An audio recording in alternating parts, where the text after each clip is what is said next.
Ejections in Boston, the Cubs looking for payback against the Marlins, and the Dodgers trying to avoid 5 straight losses? I don't believe that. This is Locked On MLB Game Night, every game, every night. When that final out is made, you know it's time for Locked On MLB Game Night. All the post-game reactions to every game across the league, every single night, with insights only the hosts at Locked On can provide. Prepare to experience game day reactions like never before. Only on Locked On MLB Game Night. Your team every day.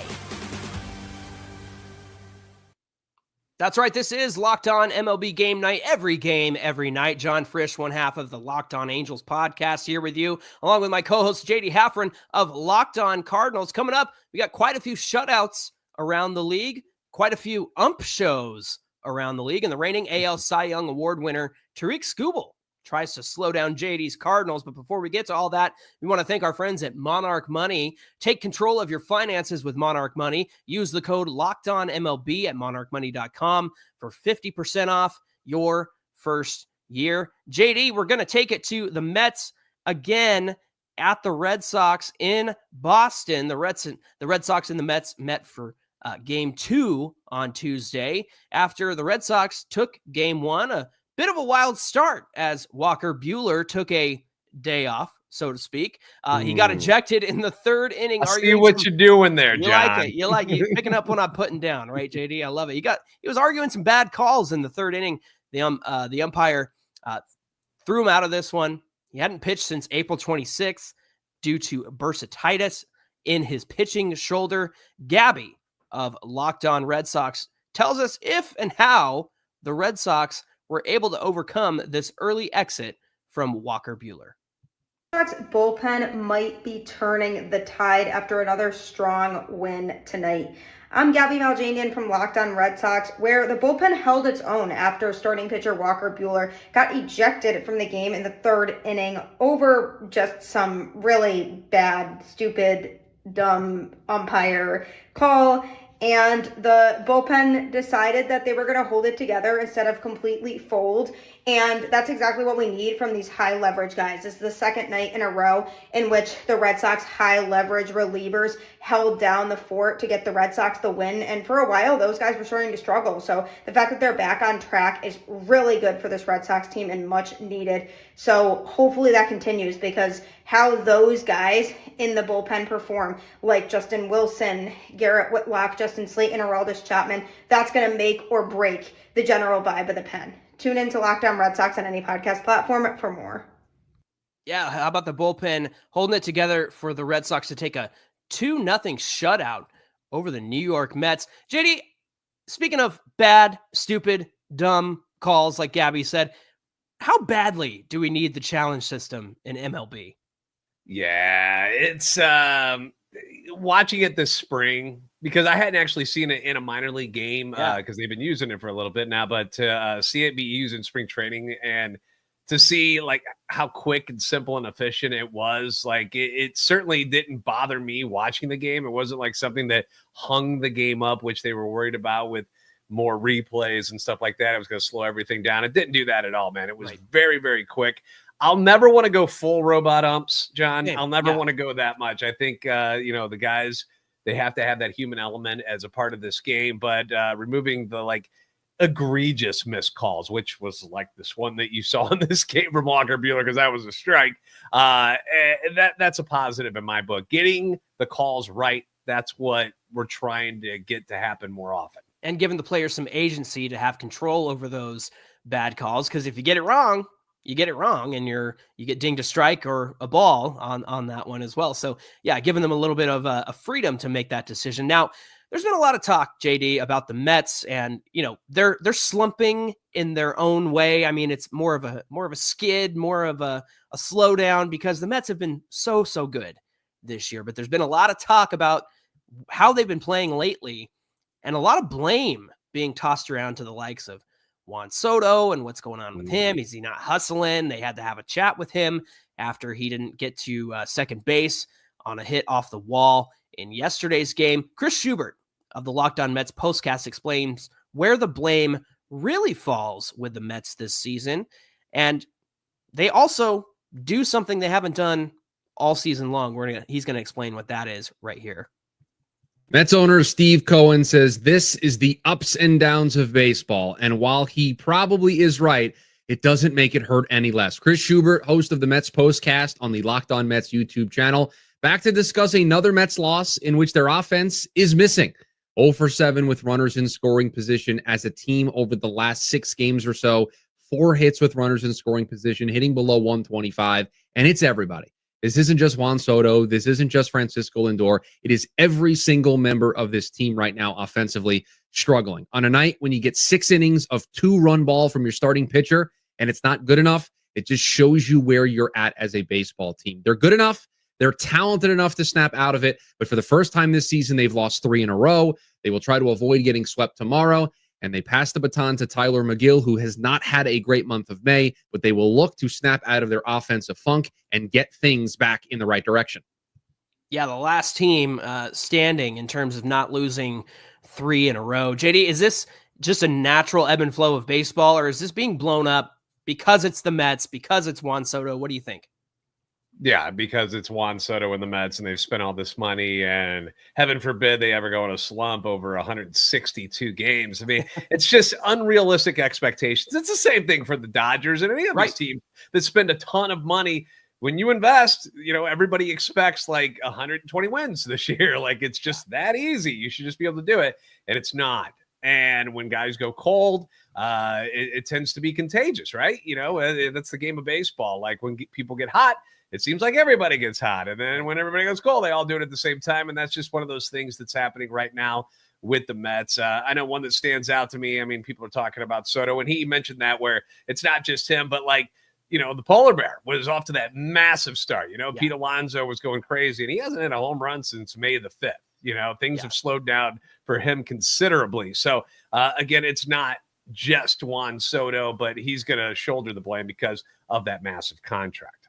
Taking it over to the Mets, NL East rival in the Phillies. They met the Rockies in the second game of this series. They took first place in the East on Monday. They're hoping to hang on to it in game 2 versus the Rockies. Connor Thomas gives us the lowdown on a standout performance in this game from someone who's actually been really good all season long. Let's hear from Connor. The Phillies take down the Rockies again. You almost are starting to feel bad for the Colorado Rockies. I'm Connor Thomas, your host of Locked On Phillies, and tonight, pretty darn easy one. I know the final score says 7-4. Well, Max Lazar was a little bit rough out of the bullpen.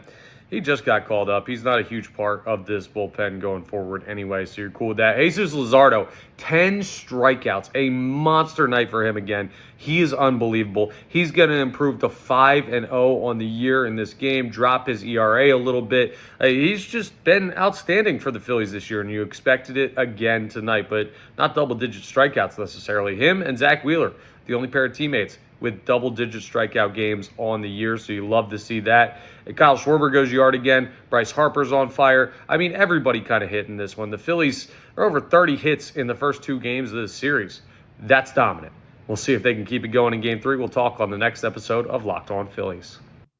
How good has the Jesus Luzardo trade been for the Phillies, JD? What do you say? I mean, considering, Aaron Nola was supposed to be, him and Zach Wheeler are supposed to be the 1 and 2, and Christopher Sanchez was supposed to be really, really good, obviously, but to get what they're getting from Jesus with Nola being as bad as he's been so far, it's just basically, subbing him out, giving up a couple prospects, taking a chance on a guy who spent a lot of time on the injured list last year, and it is paying off in a huge way for the Phillies right now. A+ on that deal, dude. Yeah, his ERA is down to 1.95 second in the National League. So great performance from him. And another great performance as Yoshinobu Yamamoto with a near Yama no. We're going to get into that and all the details coming right up.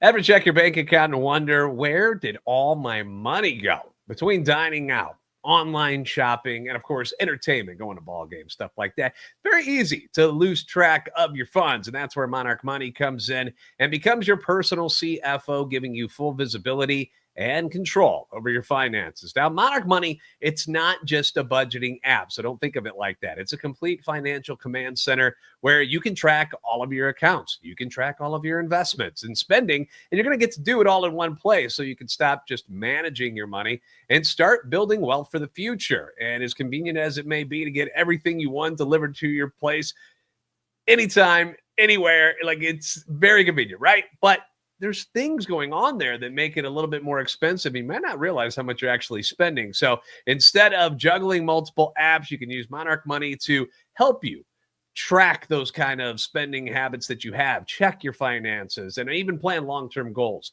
And if you're married, it'll help managing your money, make it even more smoother for you and your partner, where you can track shared personal accounts, set goals together, stay on the same page, and you can do it without all the stress. So take control of your finances with Monarch Money. Use the code LOCKEDONMLB at monarchmoney.com for 50% off your first year. That's monarchmoney.com. Code LOCKEDONMLB for half off your first year. Back here on a Locked On MLB Game Night, every game, every night, the Diamondbacks meet the Dodgers in Los Angeles for Game 2. Did anybody think the Dodgers would ever lose 4 in a row this year?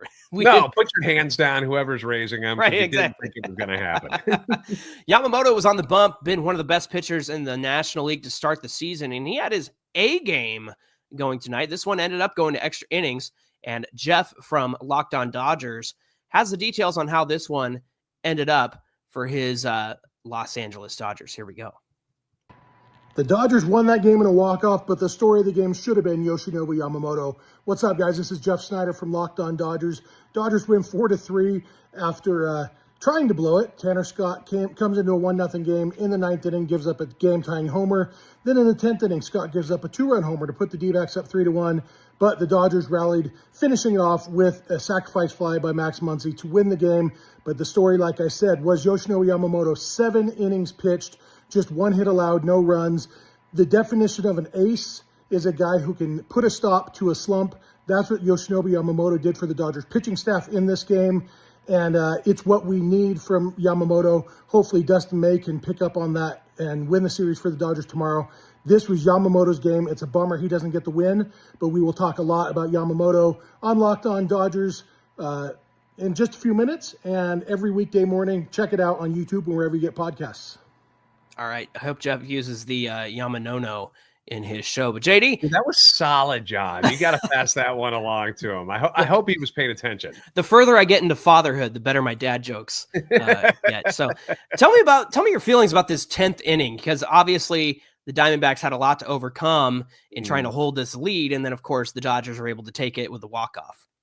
Yeah, it was the final game of the night. It goes to extra innings, so it is the last game to watch because, your Angels are to wrap things up. We'll get to that in a little bit. But I'm watching this, and I see the Diamondbacks. They take the 3-1 lead. Corbin Carroll hits the 2-run homer off Scott, and they go into the 10th, and, you got the ghost runner on second. And I just watch as the Dodgers just send up stud after stud after stud. If you ever get into extra innings with the Dodgers, I don't know how you beat them, to be honest with you, because the Diamondbacks did everything they could. Tommy Edman gets a double, and then they're like, "Whoa, we'll intentionally walk Shohei." All right, great idea. Guess who's next? Mookie Betts. Right. All right, so say you get through him. Oh, guess who's next? You end up with Freddie Freeman, who's leading the NL in hitting. Okay, what do you do if you want to pass along a walk to him and move him? Okay, Will Smith comes in. Guess who's batting second in the National League? So it's just superstar after superstar that comes up, and it's God bless anybody who can beat those guys in extra innings, because that is quite the gauntlet. Yeah, the Angels avoided extra innings over the weekend with them, but really it's a matter of getting to that Dodgers bullpen. Fortunately, they were able to lock it down, because as much as we, fans can criticize the Dodgers for spending money, this is why they spent money, because they have injuries all the time. And so they bought every offensive player, every pitcher they could, so that they could reinforce those injuries. So good on them for snapping that 4-game losing streak. Let's be honest. The people who are upset that they spent all that money are just mad because their teams aren't spending as much money as the Dodgers did.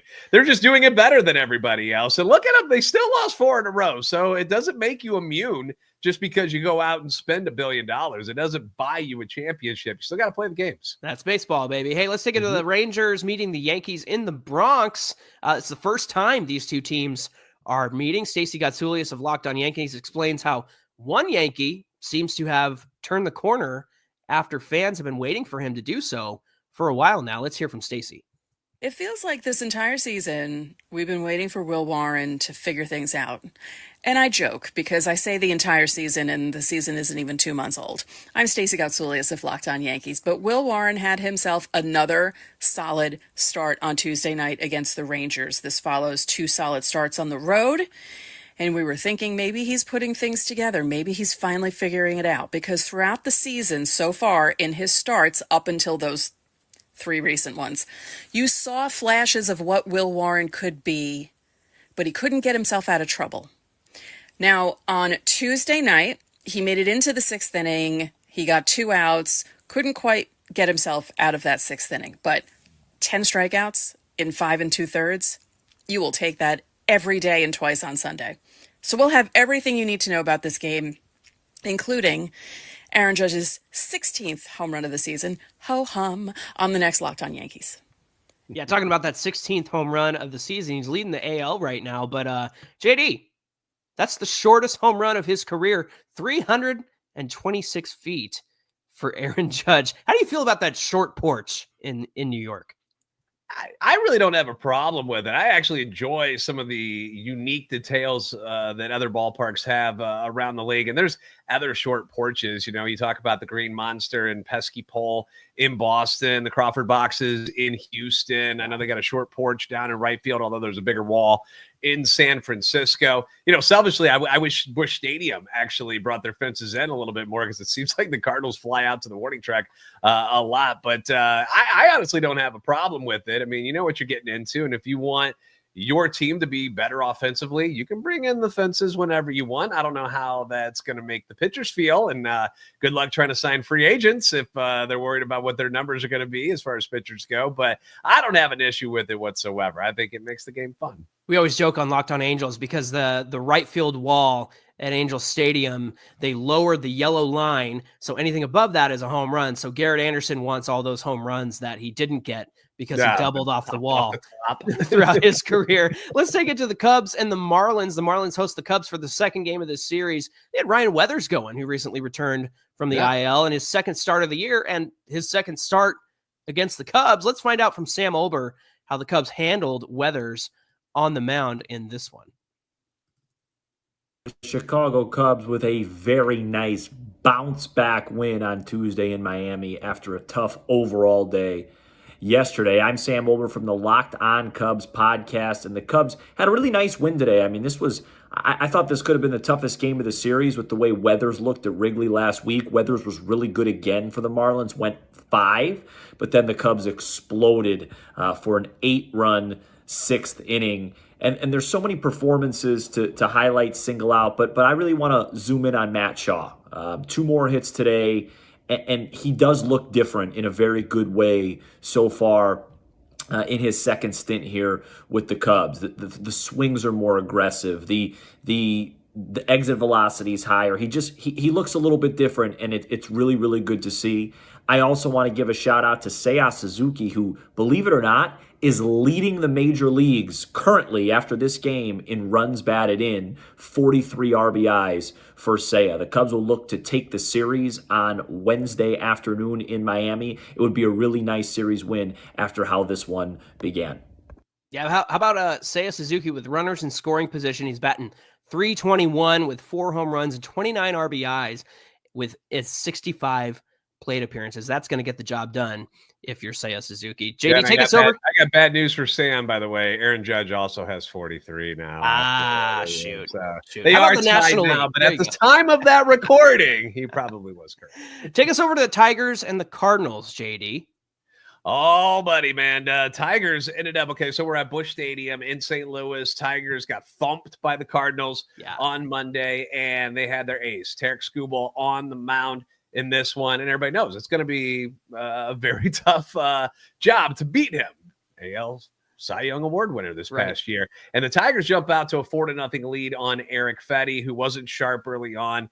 But the Cardinals, being who they are, at least this year, they don't quit. Nolan Arenado pops 2-run home run off Skubal in that 5th inning. And then Ivan Herrera, again, a guy, if you have not been paying attention, you need to start paying attention to him because he's putting up silly numbers in the short time that he's been able to play because he was out for a month with a knee injury. But he gets an RBI single off Skubal in the 6th inning. All of a sudden, you're looking at a 4-3 ball game. The Cardinals end up actually tying this one up in the 7th inning. But the 8th inning, but Kyle Leahy comes in and he pitches in the 9th inning. And people are wondering whether or not Ryan Helsley should have been in this one or not. But they say with Kyle Leahy, who has been awesome, by the way. Hadn't given up a run in his last 10 appearances, but Riley Green ends up hitting a game-winning RBI double against him.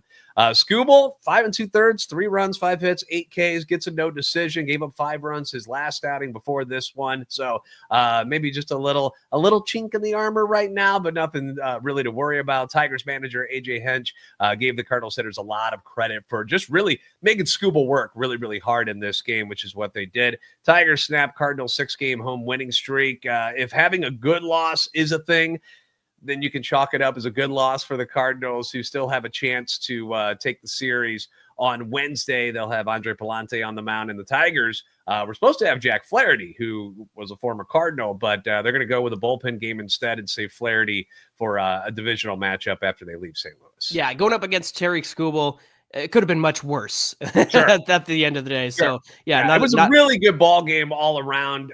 Hats off to Detroit. They played really, really well. Hey, we got shutouts across all the league, and we're going to give you all the details coming right up.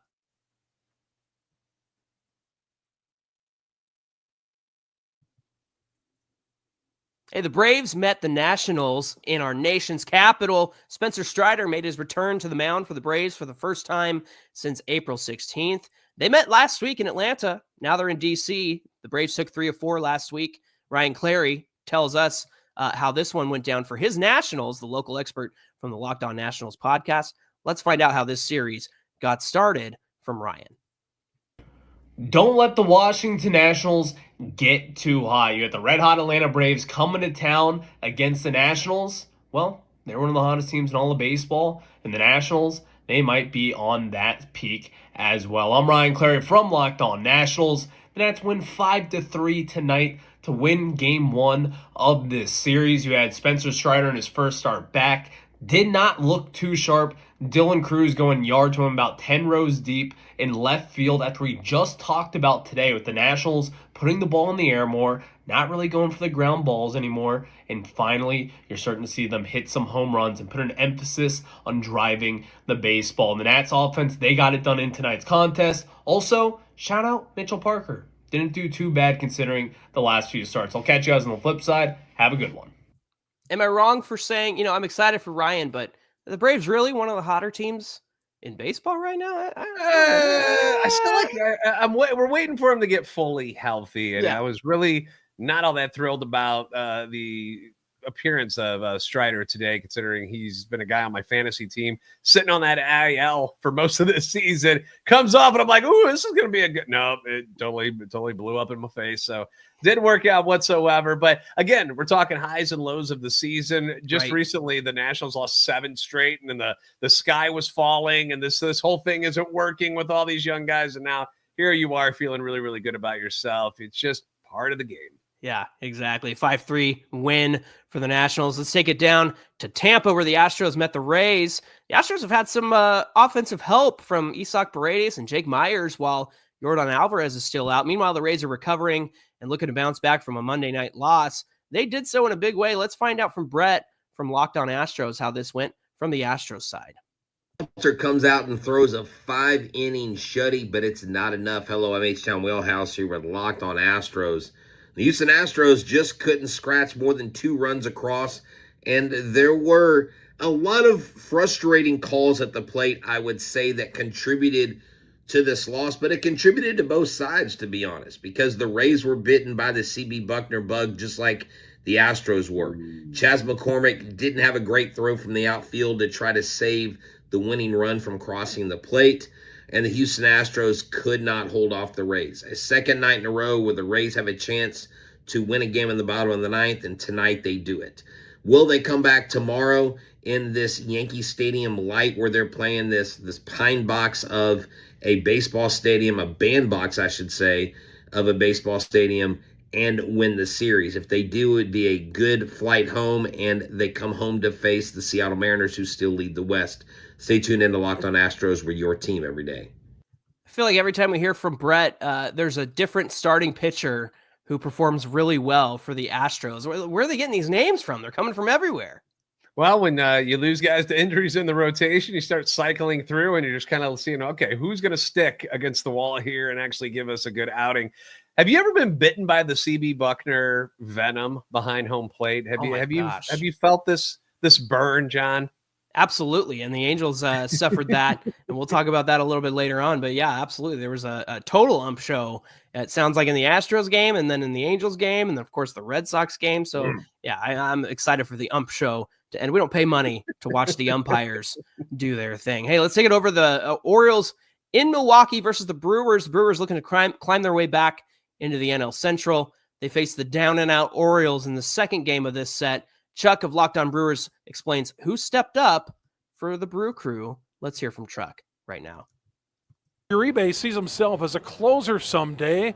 Got that opportunity tonight, made the most of it, and the Brewers have won 3 in a row. Hi, everybody. Chuck Freeman, Instant Reaction, Locked On Brewers. Uribe, 1-2-3, ninth inning. The Brewers were down Trevor McGill. Uribe comes in and makes it look really easy. The Brewers take advantage of the Orioles just errors. They look like a really bad ball club right now, and the Brewers have a chance to sweep these guys on Wednesday. But 3 home runs in this game. Sal Frelick, Bryce Terang, and then Rhys Hoskins added a big insurance home run in the 8th inning. Not a lot of offense besides those home runs. 3 of the first 5 hits through the first 7+ innings were on the home run ball, and then they tacked on that crooked number in the 8th inning. See if they get the sweep tomorrow. Talk to you a little bit later on. Please subscribe to Locked On Brewers. Yeah, 5-2 win for the Brewers over the Orioles. Uribe, he's got closer stuff. 99 on the sinker, 87 on the slider, touches 100 on the 4-seam fastball. So not a bad guy to turn to if you're the Brewers and you're down your regular closer there. Yeah, and the Brewers are a team that I know not a lot of people are talking about right now. So they're the reigning champs in the NL Central, sitting at 24-25 right now. It's not like they are out of this thing, and they're one of those teams that you're going to look up in like July. You're going to be like, how, what? And they're still there. They're starting to figure things out a little bit, which, I don't want to hear all that much about being a Cardinal guy, but got to respect the Brewers. I've respected their game the last couple of years, and I'm not turning my back on them this time either. Yeah, it feels like they always find a way. We told you there was a lot of shutouts across the league. The Reds meet the Pirates in Pittsburgh. The Reds won their 5th in a row on Monday to get back above 500. And a Pirates team searching for offense. Let's hear from Gary of Locked On Pirates to see if the Pirates found that offense. Well, the Pittsburgh Pirates' magic formula for victory finally took place today. That's right, everybody. Lightning struck twice in the exact same spot. The Pirates win 1-0 tonight against the Cincinnati Reds at home behind a brilliant Bailey Falter outing, following up a couple other brilliant outings that were wasted by the same offense. Shutout victory, 1-0 over the Reds. Great stuff from him, not taking anything away. It's obviously not a sustainable formula. It feels good tonight, though. And I know my buddy Jeff over at Locked On Reds is probably going to be a little frustrated by this one. But hey, here at Locked On Pirates, which you're going to see tomorrow live at 12:15, we're going to be talking all about this wonderful victory and some other reasons why these victories aren't something we should expect an awful lot. We still need to get better. Spencer Horwitz, 2 hits tonight, though. Really looked good. Solid contact from him. Brian Reynolds gets the RBI that wins the game. Good stuff. Yeah, still searching for offense, but they got enough to get it done against Cincinnati. Jeff was upset that his personal Superman, Will Benson, was on the bench for the Reds in this one. He was not happy about that. Let's take it over to the Mariners versus the White Sox. A surprising way this one went down, right, JD? Yeah, they had a long rain delay to start this particular game. And, Mariners are trying to continue to gain ground in the AL West. And you see the White Sox on the schedule and you think, I'm probably going to win these. And Adrian Hauser, if you remember, he was with the Brewers for quite a while. Yeah. Was with the Rangers in their minor leagues, got released on Thursday, signed by the White Sox today. on the 20th, Wow. depending on when you watch it. It's on the 20th and is starting for them that night. Like, that never happens. And what does he come out and do? He shoves. He tosses 6 shutout innings in his first start with the Sox, snaps their 5-game losing streak. You had Cam Beuhler, who came into this game, and it hasn't been a great year for Cam so far. So much that he ended up giving up a grand slam in yesterday's game, and he had a long beard at the time, has shaved all of that off. Finds himself in the same situation tonight against Julio Rodriguez. This time he gets the fly out, so apparently it worked. John, would you ever, you got a luscious locks of hair on top of your head there. Would you ever shave your head to like turn around the Angels mojo if you knew it would do some good? Maybe if I knew it would make Artie Moreno sell the team, I think then I might be convinced to do that. I'm headed that direction anyway. You got to see my older brothers. You'll know where I'm headed. That's why I got these. White Sox take this 1-0. Another one of those shutouts, and now tied with the Orioles for the worst record in the AL. And I don't say that as a bad thing. I'm saying you better watch out, Baltimore. You're going to be in the basement here shortly. No kidding. Hey, how about Padres and Blue Jays? Padres shut out by the Blue Jays. Padres headed up north to face Seattle, and then they went more north to Toronto. Dylan Cease gave them a quality start, 7 innings pitched, 3 earnings, 1 walk, 6 Ks, but the Padres were silent with runners in scoring position. Machado, Tatis, and Jackson Merrill all combined to go 0 for 3 with runners in scoring position. Just 2 homers from the Jays did all the damage. Vladdy Jr. with his 6th of the year and a 2-run shot from Anthony Santander. Then, of course, we take it to the Royals, meeting the Giants in the Bay Area. The night after, Chris Bubic threw a no-hitter into the 6th, but it got overturned eventually. The good pitching continued in this one, right, JD? Yeah, Hayden Birdsong was really, really good. 5 innings.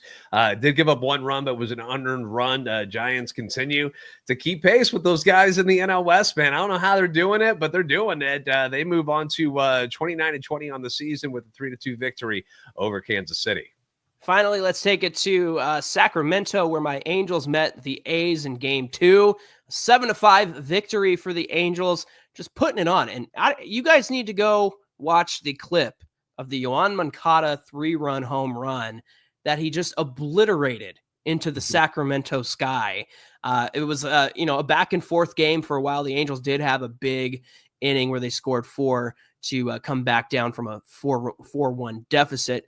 Logan O'Hoppe performed well in this one. Taylor Ward had a couple of extra base hits, but again, go check out that Yoan Moncada 3-run blast on social media. Are you enjoying the Yoan Moncada experience in LA? I felt like as long as he was healthy, he could contribute. And he's been on the IL this season with a little thumb injury, but when that guy's healthy, man, he certainly can put up some good numbers. And the wasn't Angels, that long ago. He was he was the big prospect coming out through the Boston system, and it just didn't work out, but seems to have found some extra life with you guys in LA. He's somebody I wanted to sign preseason, and I'm so glad that they did that, especially because you can't count on Anthony Rendon to, show up for his grandma's funeral, let alone a baseball game, but that's neither here nor there. Finally, the Guardians and Twins postponed again, JD. They're going to make up this game all the way in September 20th. It's actually kind of interesting considering they might be in a interesting race by that point in the AL Central. Sure. So we'll see how this one.